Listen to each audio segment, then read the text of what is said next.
please go and chat outside. I don't know where the hell I am now. Yes, I've just cut it off. You're in the White Hart being grumpy.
Right, okay. Oh, it's still on. Well, if you can see us now, we didn't know you could see us now. Have no idea whether you could have heard us. And if you heard me having a strop, I was enjoying a morning strop. So I didn't have any brandy in my coffee this morning. Oh, you're lucky when you're stroppy. It's very, very distressing that I didn't. What, that you didn't have any brandy? Or? Yeah, I didn't have any brandy. But there we are. We're live now, and it's and we're going we should all be over the world. Yes, that's right, and it's live. It should be going out. It's not showing up on the screen yet, but let's see if that. No, I best switch that off, I think, just for the moment. Right, okay. Well, welcome, Liza, anyway.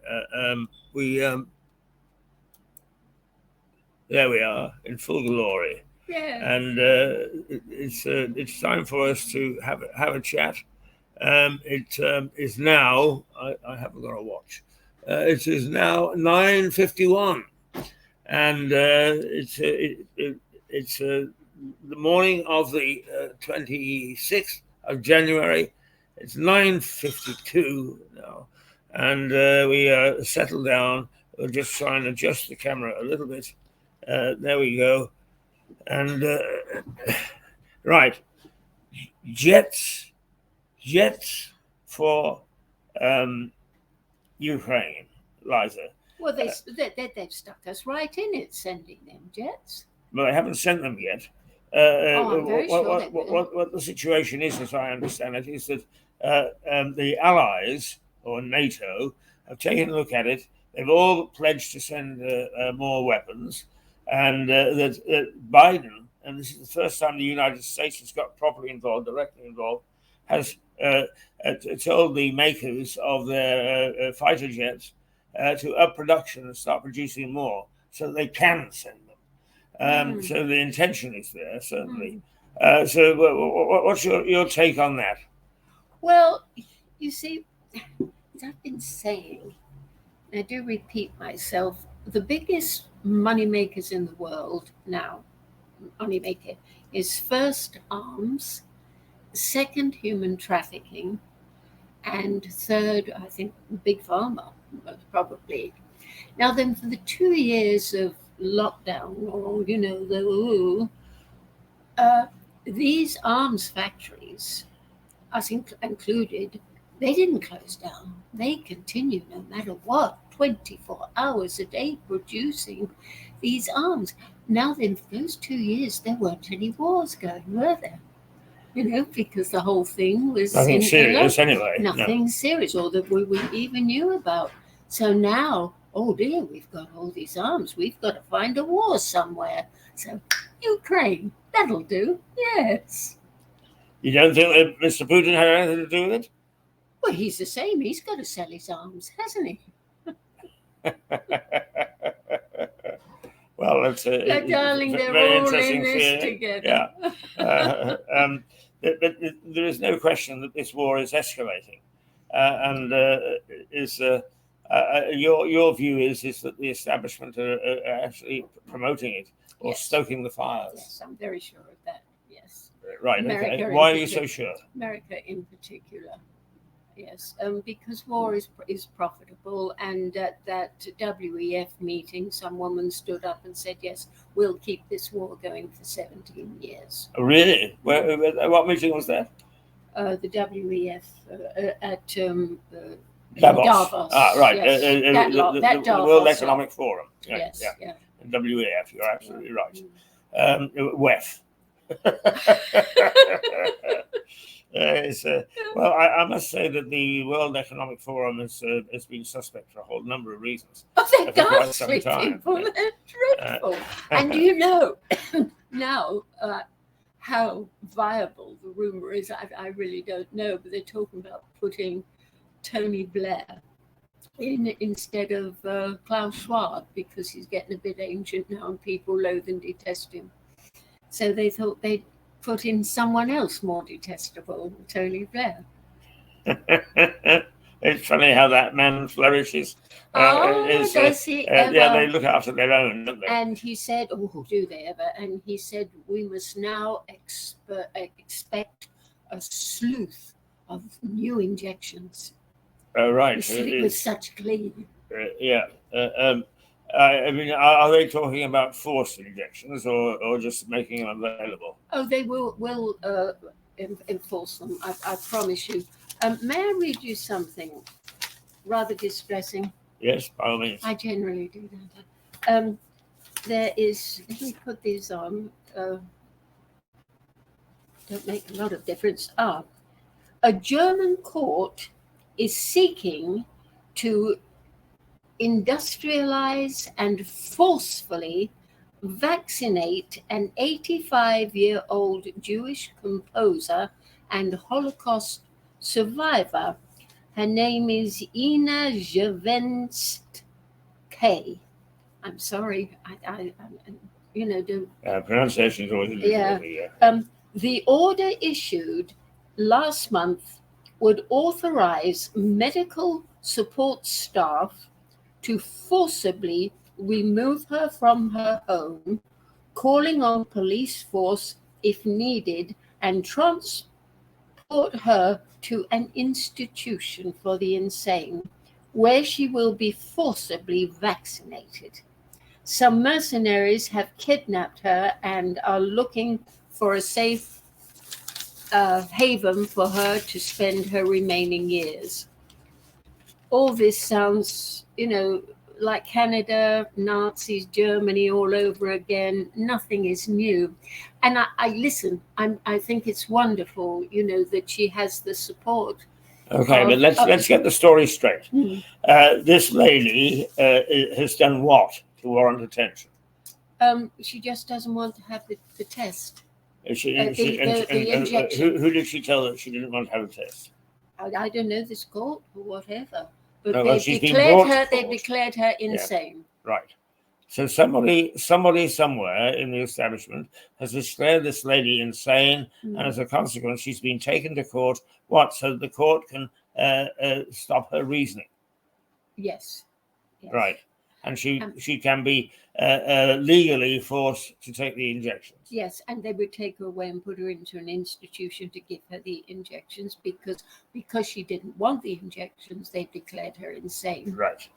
But the thing is, Keith, I mean, it sounds ridiculous, but how lucky she is to have the support of these mercenaries. What about the people that don't have that support because they didn't come out of the camps? No, right. But before we leave this, my idea of a mercenary is somebody who gets paid for being a soldier.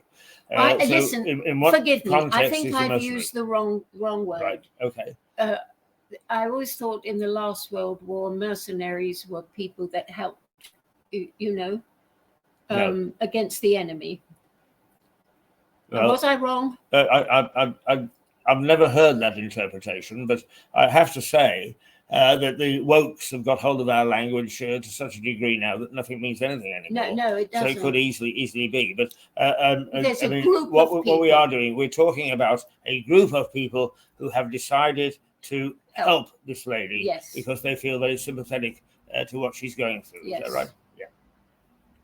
And I think the fact that she came out of a concentration camp probably helped too.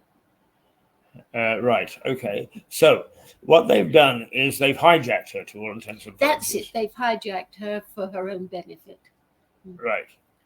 Okay. Where have they taken her? Do we know? Well, and then we won't know, will we? It will be somewhere secret where she can live out her life, in a decent fashion, without, being. What is it? Well, now modern communications is such that it is very difficult to get lost. I mean, at the moment, it is. You're right. Yeah, they're running a series on John Stonehouse. Do you remember John Stonehouse? Yeah, well, he was an MP who, in the 60s or 70s, I forget which, faked his own death. And off he went and managed to disappear for, I think it was 6 years or something before they caught up with him. A bit like Lord Lucan. Yes. Did they ever find him? No, they've never found Lucan. And there is various rumours. One, that he was eaten by Aspinall's pigs. Two, that he was killed in Uckfield by some mafia. Well, never and say three, never. that he was he had lead put in his pockets and tossed off a New Haven ferry. That they've never actually. He's had sightings all over the world, but nothing ever to prove who he was. And he was legally declared dead in, I think it was 2016, so they could settle his estate. Yeah, but maybe he had plastic surgery or something. Yeah. Anyway, that's a red herring. Yeah. What I'm saying is, it is very difficult to disappear. Are these people confident that they can keep this lady for the rest of her life from being lifted by the authorities again? I have no idea. That I don't know. I just think it sounds very much like Canada and Germany in the last World War. Very, very much. Why you say Canada in the last World War? Well, Germany in the last World War, but Canada right now. Right, yes. Well, I have to say that I have some sympathy with your view on Canada, because I have relatives in Canada. Ordinary, sane, sensible, hardworking people, very decent people, very kind people. Have to be, wouldn't they, if they're going to be relatives of mine? But they are reporting the same thing, that the Trudeau government is acting in a very authoritarian way, and that some of their liberties, which they've known as Canadians for all of their lives, have been taken away. So I understand the concern about Canada. Mind you, I was in Canada and reporting as a journalist under Trudeau, his father. And if the son is like the father, and I'm told he's worse, then I can see that Canada is in a bit of a fix. But, let me get down to something, because this is where I think you and I will start to fall out. Not on the principle of the thing, but I say that it's our fault. We don't go to the polls.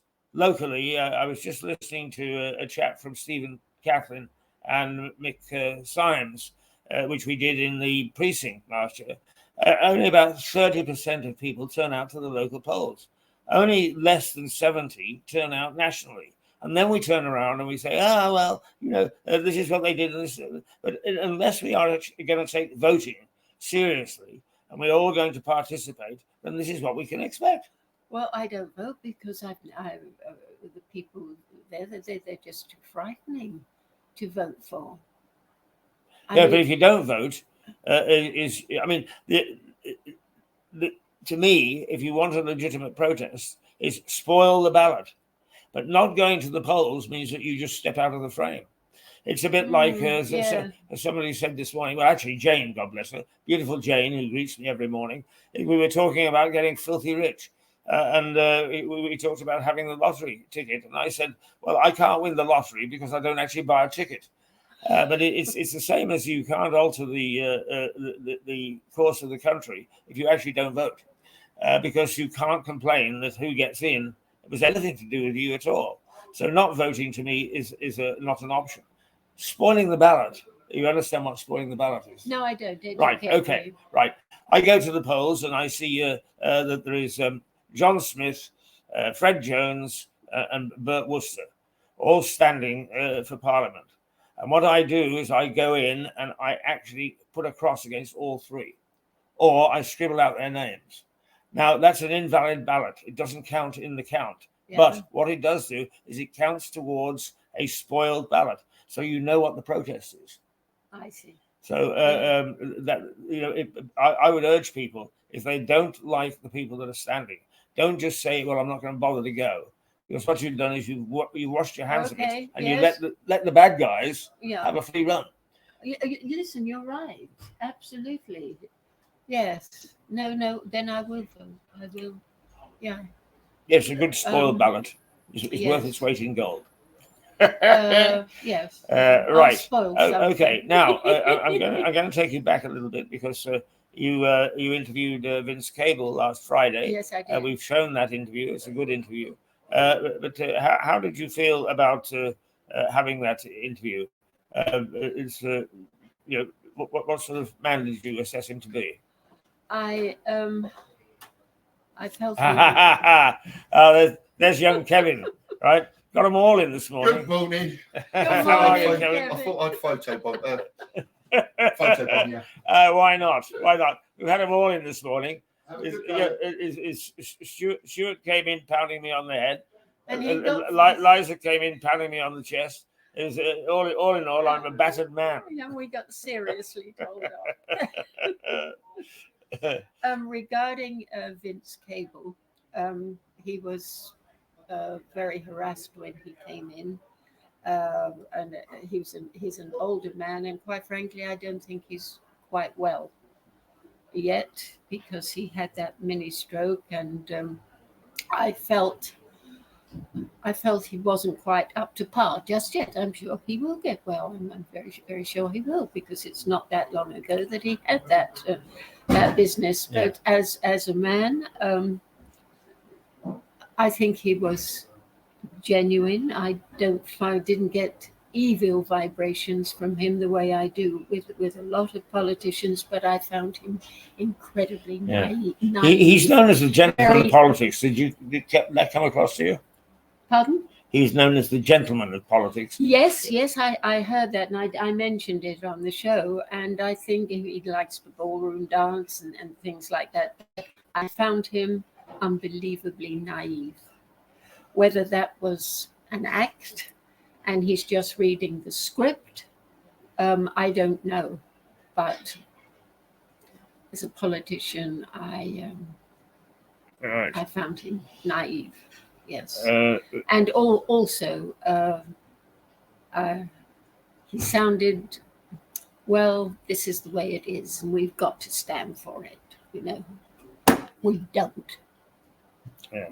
That was my impression. Okay. But I think he's probably basically a kind man. Now, Liza is a fan is the wrong word, because that shows a certain amount of awe and wonder, and I know that she doesn't have that for anybody. But she is a fan of David Icke's. And while I think that it is interesting that you quite often propound David Icke, his works, his teachings, and indeed an awful lot about the very considerable thought that the man puts into his statements and so on, is a lot of people look back at those figures of the 50s, the 60s, the 70s, the 80s, and they say, yes, I know the name, but I don't know much else. Mm.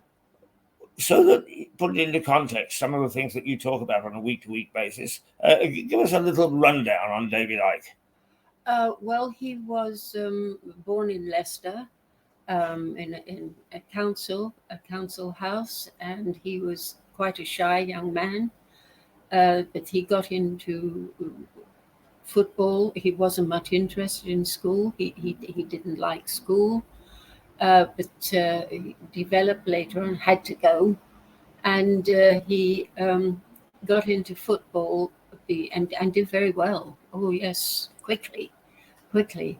Um, but he developed arthritis. Woke up one morning. He'd married his wife Linda, and they hadn't been married long. And he had the job with the football team, and suddenly he couldn't move.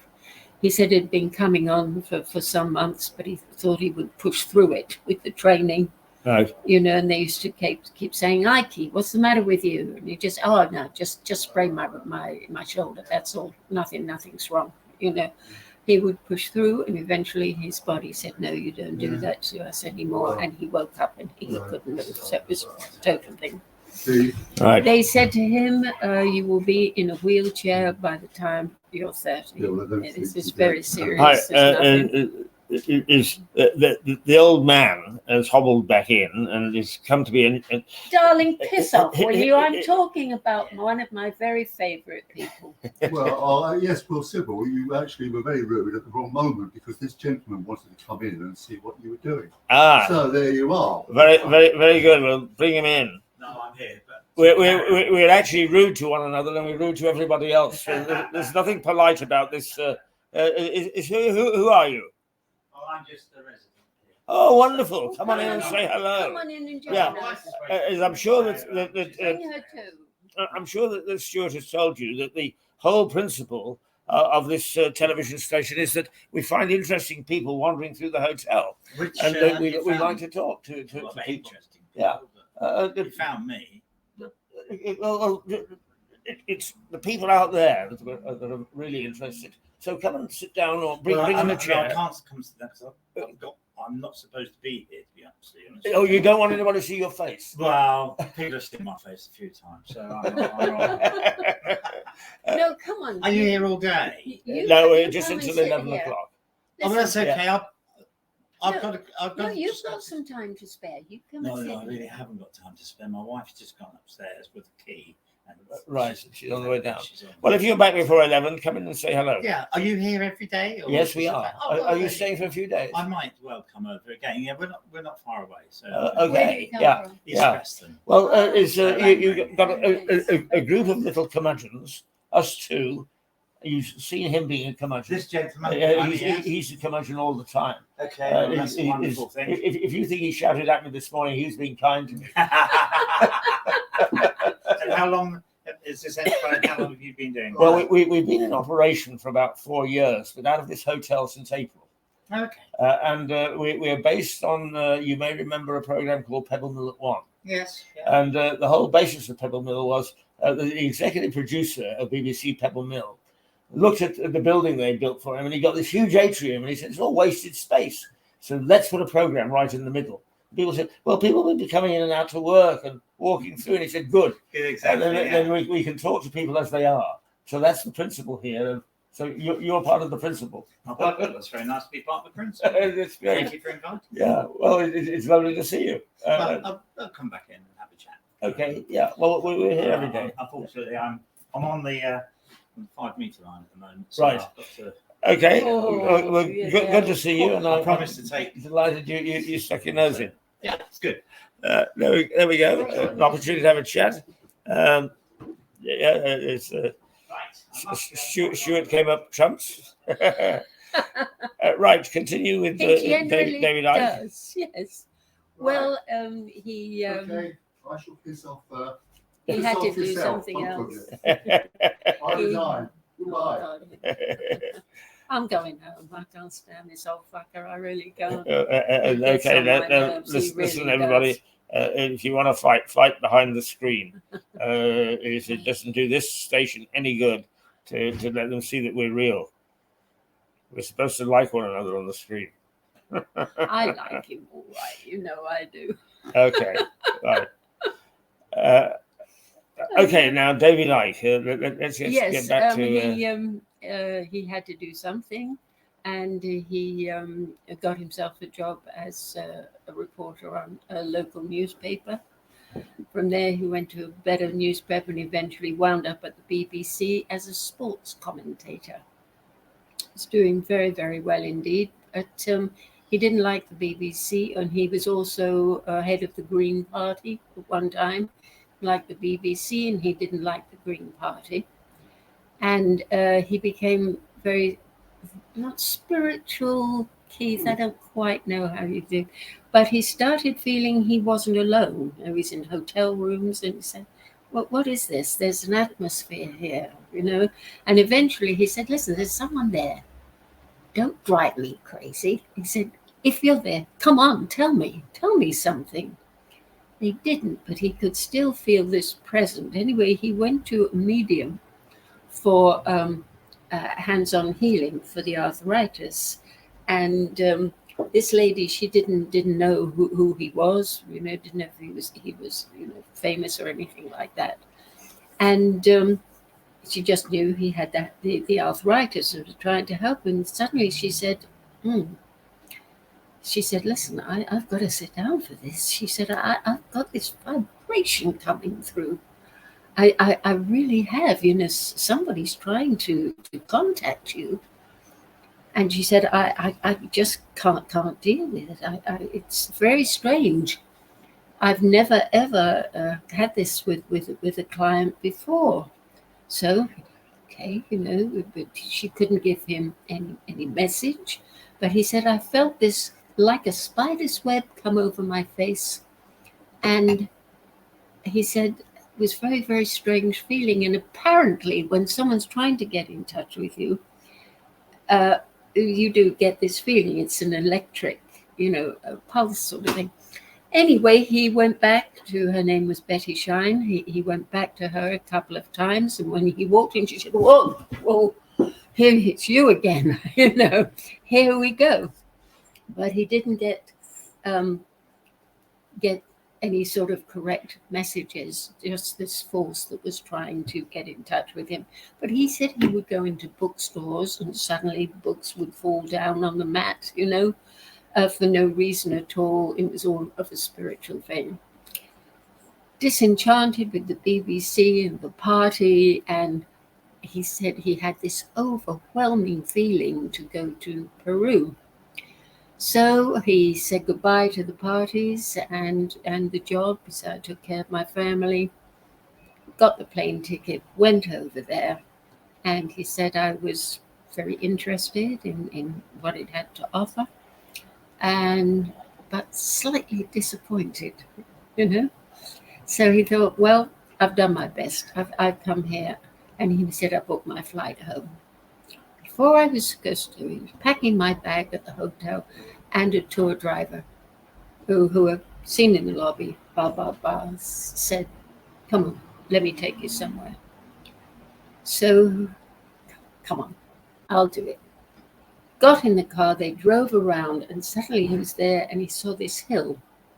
It was a hill, and he said, listen, stop the car. I have got to get out. I've got to get out. Got out, he walked up to the top of this hill, and suddenly this voice came at him. He said his legs were transfixed, he couldn't move them. His arms were spread out like that, and this voice spoke to him for way over an hour, a female voice that said, we have been watching you for a long time, and you have been selected. You will go out onto the world stage and tell the people exactly what life is about. He said, I don't know what life's about. What are you talking about? Don't worry. The knowledge will come to you. This voice spoke to him on that vein for over an hour, and she said, when the rains come, this message is over. Suddenly, from nowhere, from the heat and the sun, and he's been out there like that, zoom, this rain came down. This unbelievable force. His arms dropped, and they were naturally very, very, very painful. because it had him stuck out, and he said, "My legs, I did quite a good impersonation of Bambi." He was so shaken. And he said, with that, I stood there in this rain, and then, boom, the rain stopped. And I got into the car, drove back, and told my wife, Linda, what had happened. And he said, "I think this is what I have to do." So she said, "Well, it's what you have to do, then we will both do it together." She was terribly supportive of him. And don't forget, he left a very good paying job with the BBC. You know, he was well established there. So they had some very rough times. And he pushed on and pushed on, and he said, some way, the money for our survival always came. You know, there was always something where we could maintain our living. And he said, but it was hard for many years. He said, I went to America at my own expense, and I wound up talking to 3 people in somebody's living room. He said, you know, you could fill a phone booth with the amount of people I was attracting. But all this knowledge kept coming to me through the books.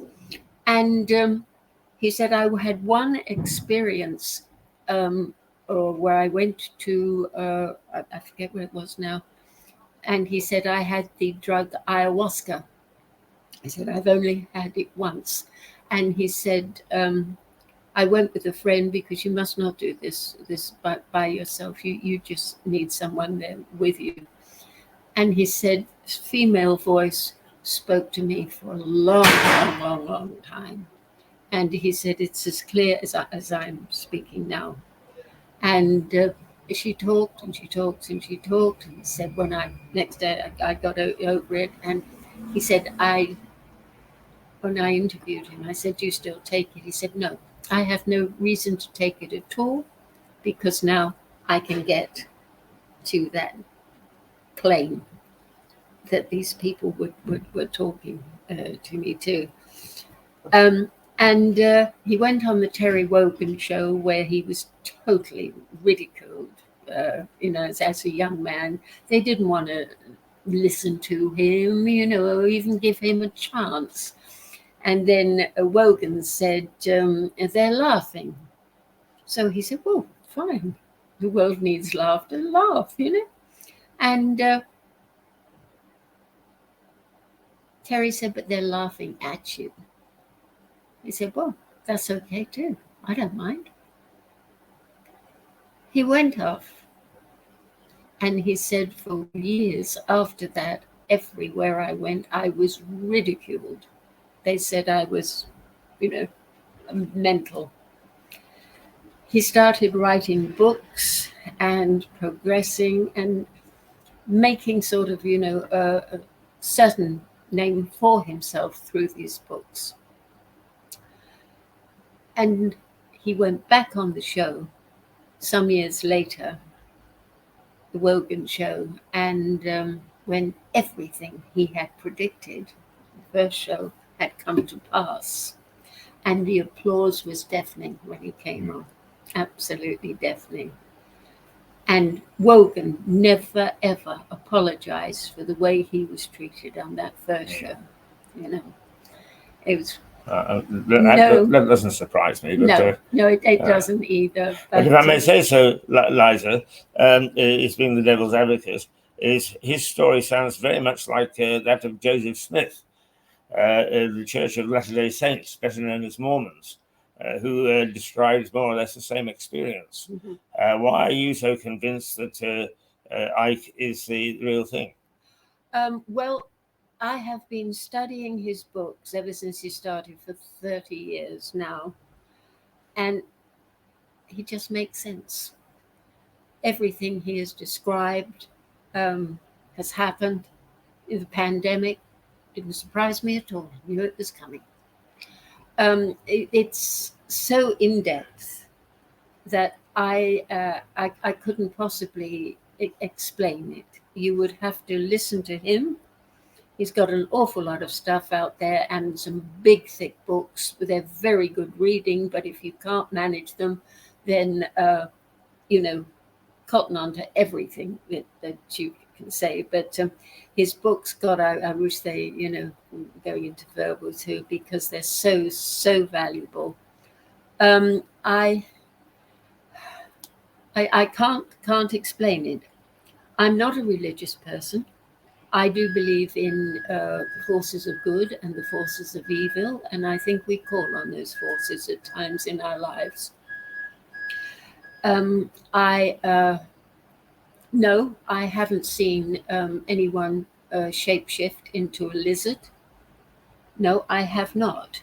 But a lot of people have all over the world, I promise you. That's one of the things that he advocates. A hell of a lot of people there are people who are lizards. Yes, and I have seen people shapeshift facially, turn from, a very plausible person to total evil in the eyes, which is almost frightening. I don't know if that counts for too much, but the shape-shifting, no, I haven't experienced, possibly because I'm too frightened. Very, very possibly. The mind boggles at that. It really does. But to explain David Icke, it would be impertinent of me to even try. You have to investigate him for yourself. You follow him quite carefully. He's got his own television station. He writes lots of books and so on. This past week, in watching, what caught his eye that was of concern, and that you thought, yes, absolutely spot on? Well, he was.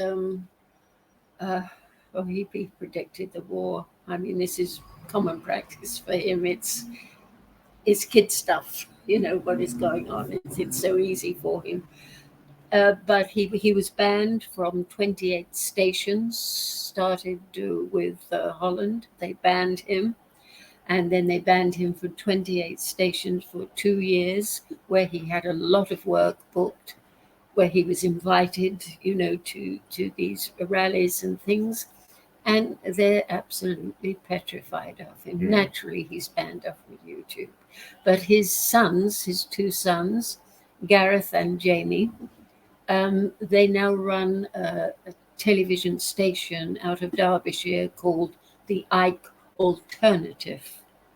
And it is first class. What they have done in just 2 years is unbelievable. It really is, And I'm a great fan of that entire family, and the work that David is in. And quite frankly, I'm probably a bit of a bore because I talk about him all the time.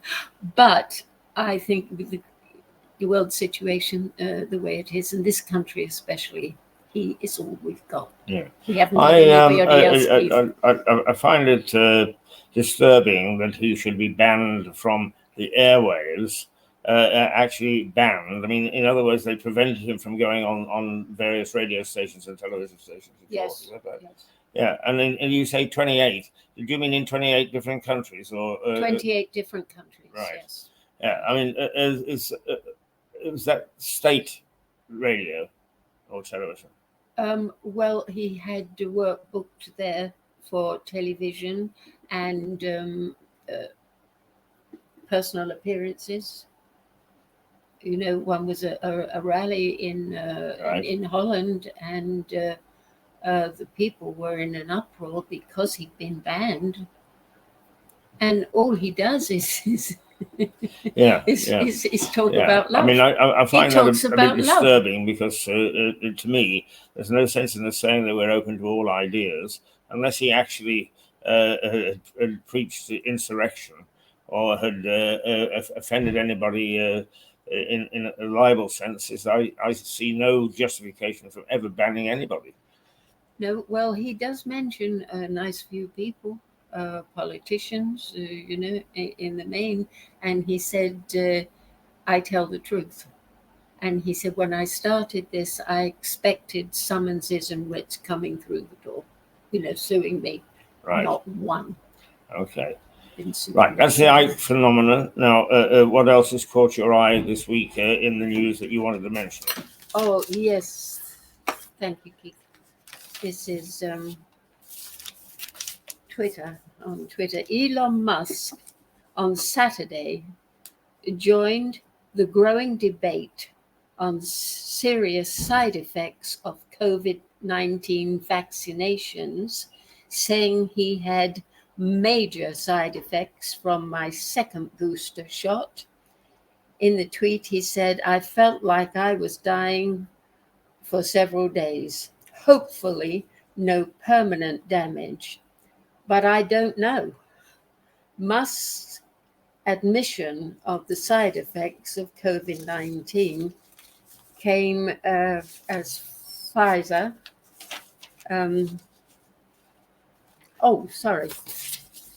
Musk also revealed that his cousin, who is young and in peak health, had a serious case of myocarditis and had to go to hospital after a COVID jab.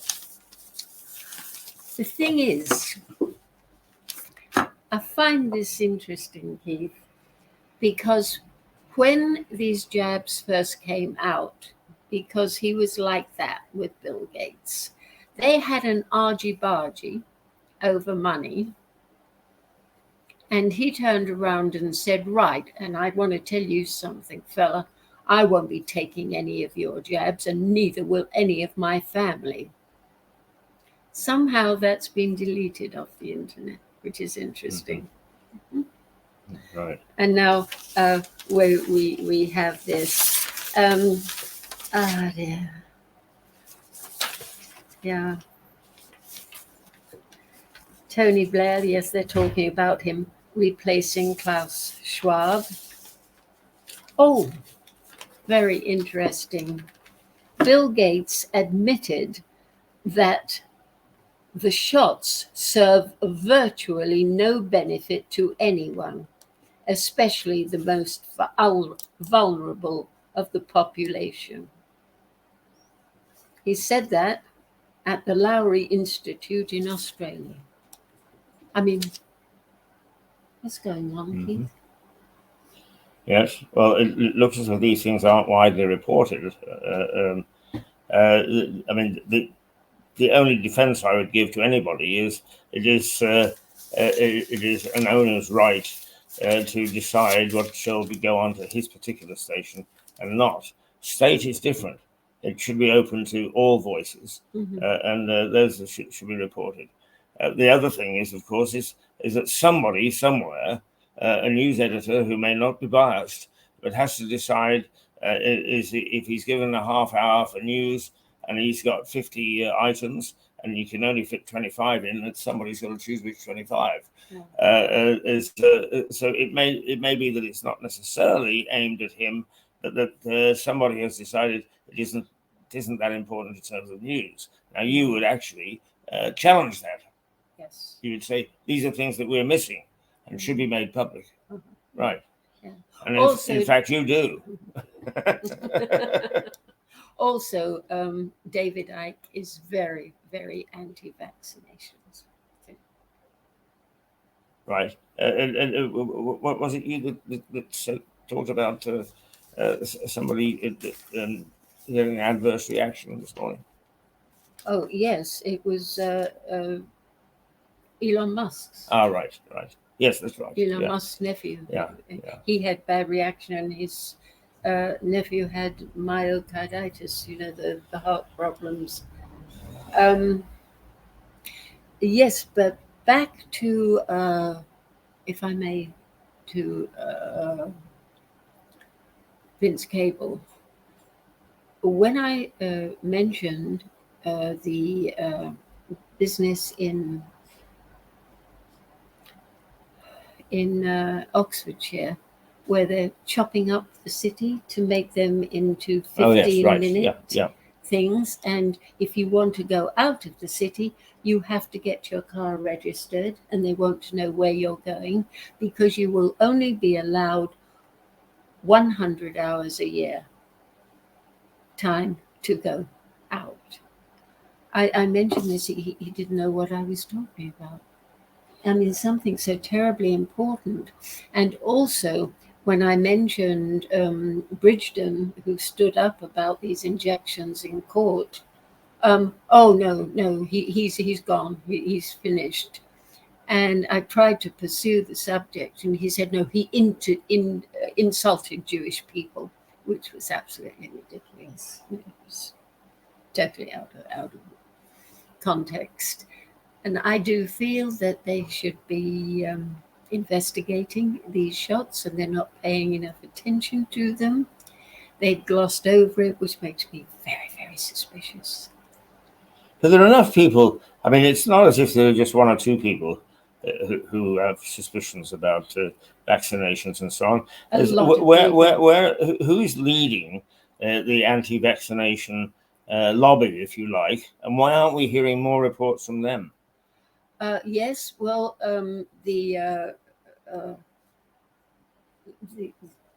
those marches that we had last year, well, year before last now, they started off small, a couple of hundred, and then it was several million. And it was through those marches that Johnson didn't close down at Christmas. Because it wasn't because he was generous. They didn't close down for the simple reason he didn't want to face those marches again. They were getting a little bit too heavy. And I really think that, this new world order that is coming in, which David Icke predicted a long, long time ago. I mean, they had been planning this since 1960. This new world order coming in with the China regime, everybody microchipped. I mean, this was predicted many, many, many years ago, and now this is what they're organizing. And every time I see something, here we go. Well, certainly that you'll be keeping an eye on those things for us and reporting each week on those things that you deem important that we should know. Keith, I live and breathe it. I'm an old woman now. I mean, I haven't got too many years left. If that, I'm realistic. My time is coming to an end. But I'm trying to educate people before I go. Because once they bring this in, it could take several hundred years to get out of it, and it could I swear it will be the end of humanity, because they are trying to take away our minds, really. Right, well, now watch out for Liza. She will be here each Thursday to talk about this, but also she is recording a number of interviews after the success of her first one. It's called Young and Old. Age and Youth. Yes, that's it. Yes. And where she chats to Max Hurd, who is a 19-year-old, and they are able to explore the samenesses and the differences between people because of age, which is a fascinating topic. So there's plenty of Liza on our screens, and keep an eye open for her. And each week she'll be bringing you what I call the alternative viewpoint. So thank you, Liza. Thank you, Keith. Now, what we'll do is we'll let us. I'll buzz off, and I'll bring in Right. Stuart. He's still. I don't think he's here any longer. I think he went off home or went off somewhere. You go off in a temper. But let's. What we'll do is, just so we can move. Let's try this one, shall we? And see what it has to say.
is let us.